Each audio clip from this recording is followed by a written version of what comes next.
another one bites the dust. What if I told you the WNBA is systematically removing broadcasters who've spent the last year attacking Caitlin Clark?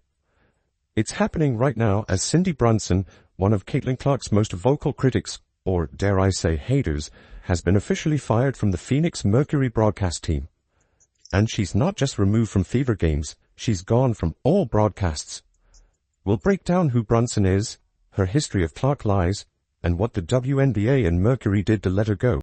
This comes right on the heels of Sheryl Swoopes getting the boot from Dallas a few weeks back, and there's even more to that story that has now been revealed that we'll cover in this video. Is the WNBA finally cleaning house of the voices that have been trying to tear down its biggest star? Stick around because this shakeup is just the beginning. If you agree with these firings, comment, Sheryl and Cindy deserve it down below. Are you ready? Let's go. Everyone else is not there. Look at Kennedy Carr. Kennedy Carr is going on streaming podcasts. As of right now, you try to get back in the W, bro. I mean, she's trying anything to be relevant, bro. What if the WNBA is finally cleaning house? What if the league has realized that allowing constant lies about its brightest star isn't just bad for Caitlin Clark, it's bad for business? The evidence is mounting as another Clark critic finds herself out of a job. Well, guess what, guys? The proof was in a pudding, because I'm going to tell you, she ain't got no damn job right now, as she's going to be going on Gilbert Arenas probably for her next employment. Cindy Brunson isn't exactly a household name, but within WNBA circles, she's been a familiar voice. As part of the Phoenix Mercury broadcast team, Brunson built a career commenting on women's basketball. But something changed when Caitlin Clark entered the league. Brunson's commentary shifted from professional analysis to something that felt increasingly personal and antagonistic. The pattern began with Brunson's peculiar fixation on undermining Clark's collegiate scoring record. Instead of celebrating this historic achievement, Brunson took every opportunity to discredit it, consistently pushing Sheryl Swoopes' accomplishments as somehow more legitimate. This wasn't just a one-time comment or throwaway remark. It became a recurring theme in her commentary, a deliberate attempt to diminish Clark's achievements before she even played her first professional game. But Brunson's campaign against the Fever ecosystem went beyond just targeting Clark. She bizarrely pushed a narrative that Kelsey Mitchell, the Fever's established star at that time, wanted out of Indiana. This claim came despite Mitchell's own words and actions showing her commitment to the team. It was as if Brunson was trying to manufacture drama and division where none existed, potentially damaging team chemistry during a pivotal season for the franchise. Obviously, we've seen her trying to basically get Kelsey Mitchell off the Fever. What? Someone just said stay the F away from the Fever. The Mercury commentator didn't stop at the players. She extended her hostility to the fan base itself. Brunson's comments about Fever supporters crossed the line from basketball analysis to inflammatory attacks. She seemed particularly bothered by the surge of new fans Clark brought to the game, treating them not as welcome additions to women's basketball, but as unwanted interlopers who didn't deserve a voice. Cindy Brunson is saying that she just thought it was a doppelganger situation, and that this wasn't Sydney Colson trying to make fun of Monica Czinano. Then maybe, like, it wouldn't look as bad, but her explanation was awful. But at the same time, like, it very clearly Sydney Colson was trying to make fun of a college student. You're almost 50 years old, why are you on this app causing so much drama? Perhaps most revealing about Brunson's agenda was her decision to mock Monica Czinano, Clark's former Iowa teammate. This showed that her negativity wasn't limited to just Clark, but extended to anyone in Clark's orbit. By taking shots at a young player who wasn't even central to WNBA storylines, Brunson revealed that this wasn't about basketball analysis. It was personal. When called out for these behaviors, Brunson's response was telling. Rather than reflecting on her commentary, she doubled down and dismissed criticism. When confronted specifically about mocking Czinano, she shrugged it off as just laughing at a doppelganger situation, and insisted there was nothing deeper to her comments. This inability to acknowledge how her words might affect players or the league's image only amplified concerns about her approach. The parallels between Brunson and Swoopes are striking. Both established women's basketball figures, both seemingly threatened by Clark's meteoric rise, and both unwilling to adapt to the changing landscape of the WNBA. As one source put it, Brunson has gone full Sheryl Swoopes. And we all know how that ended for Swoopes. She has gone full Sheryl Swoopes, and that's not good.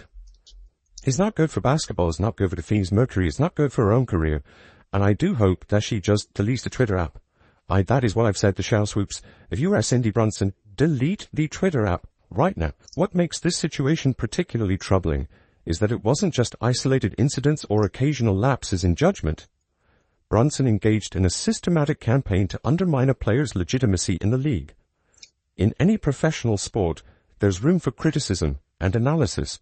But when that criticism becomes a personal vendetta, when it extends beyond the player to their teammates, their team, and their fans, it crosses a line from commentary to something much less professional.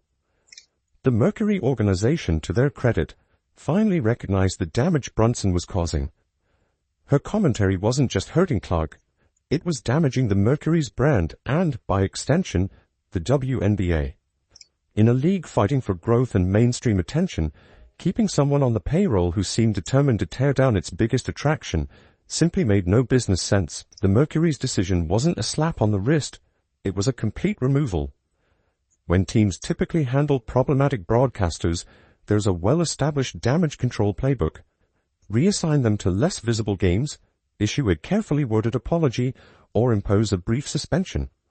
But Phoenix chose a different path entirely, scrubbing Brunson from every single broadcast on their 2025 schedule, not just the Fever matchups. This comprehensive removal speaks volumes about how the organization viewed the situation.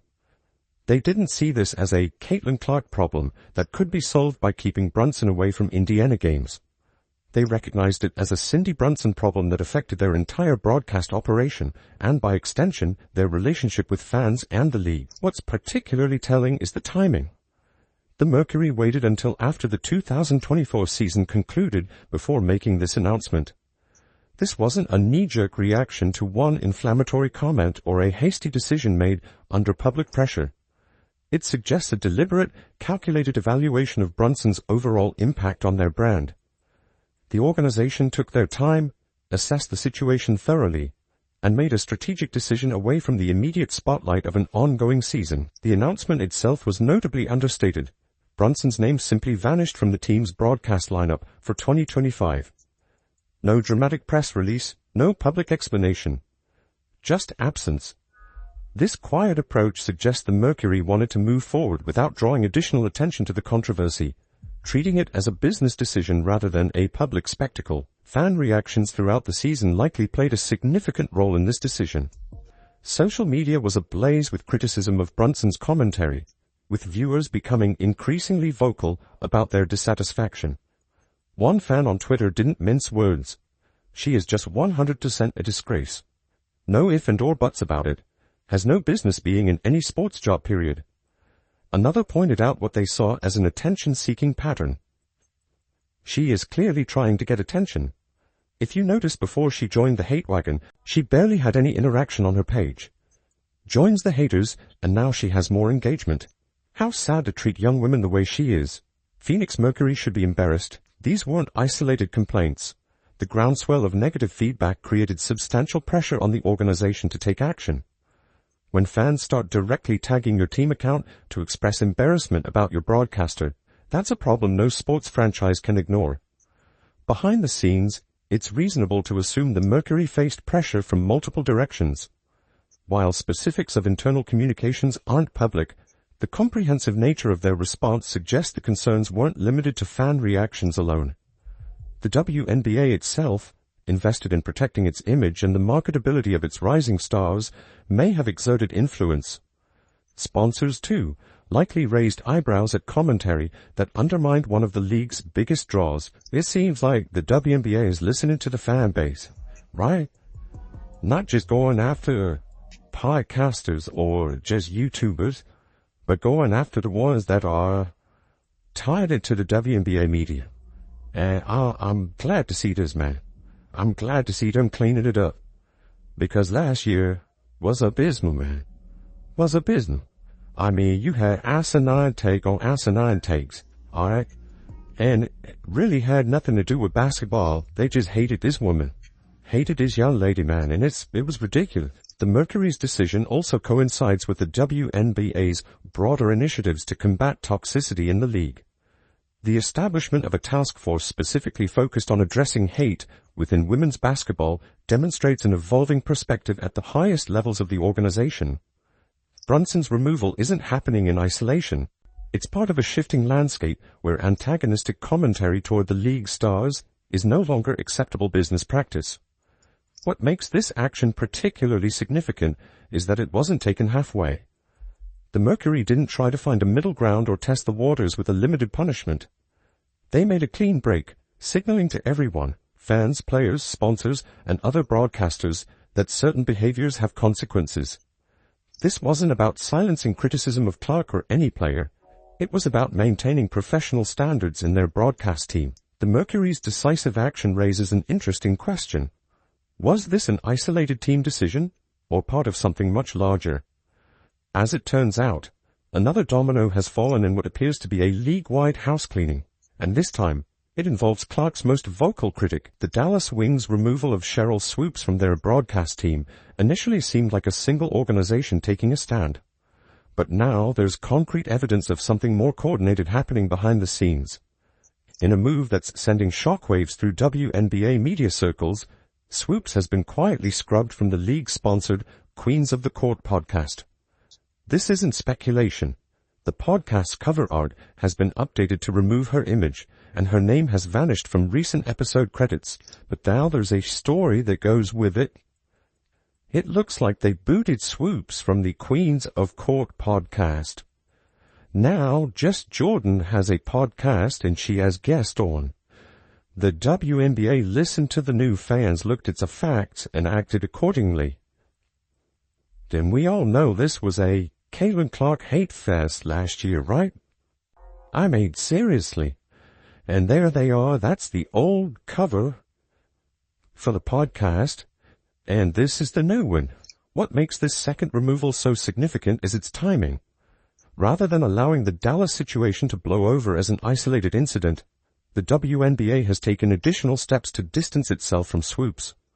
The podcast removal wasn't announced with fanfare or explanation. It happened quietly, almost as if hoping no one would notice. But when a Hall of Famer disappears from league-sponsored content shortly after being dropped by a team, it's impossible not to connect the dots. This pattern reveals something deeper about Swoopes that goes beyond her comments about Caitlin Clark. Her coaching tenure at Loyola University Chicago offers illuminating context. After a mass exodus of players, Loyola fired Swoopes amid troubling reports about her treatment of student athletes. Former players described an emotionally volatile environment where Swoopes would cry during games and practices, threaten scholarships, and inappropriately share personal information. One former Loyola player, Kate Swan, delivered a particularly damning assessment. Just because you're a great player doesn't mean you're a great coach. This history of belittling and humiliating players at Loyola creates a concerning pattern that continued into her broadcasting career, where her comments about Clark weren't innocent mistakes but appeared calculated to diminish a rising star's achievements. Remember those comments about Clark being in her 5th college season when it was actually her 4th? Or the absurd claim that Clark took 40 shots per game? When Swoopes dismissed Clark's record-breaking performances with, "So is it truly a broken record?" I don't know. I don't think so. It wasn't just criticism.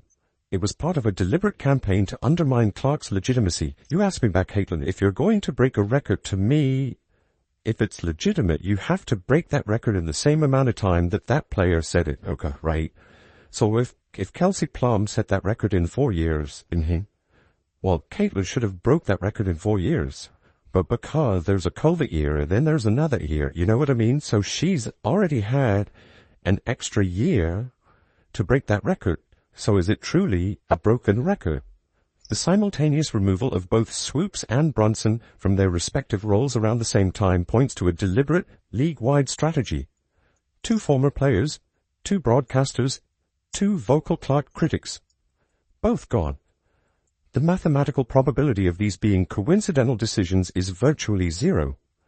While the WNBA hasn't issued explicit statements about maintaining professionalism in broadcasting, their actions speak volumes. By removing voices perceived as detrimental to its rising stars from both team broadcasts and league-sponsored content, the WNBA is sending an unmistakable message about the type of commentary it wants associated with its brand. This coordinated effort suggests WNBA leadership is taking a more active role in shaping the public perception of its players, particularly its bankable stars. The league appears to recognize that protecting players like Clark isn't just about doing the right thing. It's about protecting their investment in the future. When your rookie phenom generates unprecedented viewership, merchandise sales, and mainstream attention, allowing broadcasters to undermine her legitimacy is simply bad business.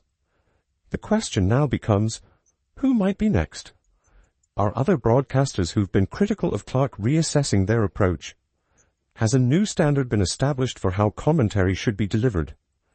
The message seems clear. Criticism must be fair, accurate, and professional, or there will be consequences. The numbers don't lie, folks. The 2024 WNBA season just delivered record-breaking viewership, and it's no coincidence this happened during Caitlin Clark's rookie year. The league is finally waking up to what fans have known all along. Stars like Clark aren't just players, they're the future of the entire operation. By cutting ties with toxic voices like Brunson and Swoopes, the WNBA is sending a clear message ahead of 2025. The days of tearing down rising stars are over.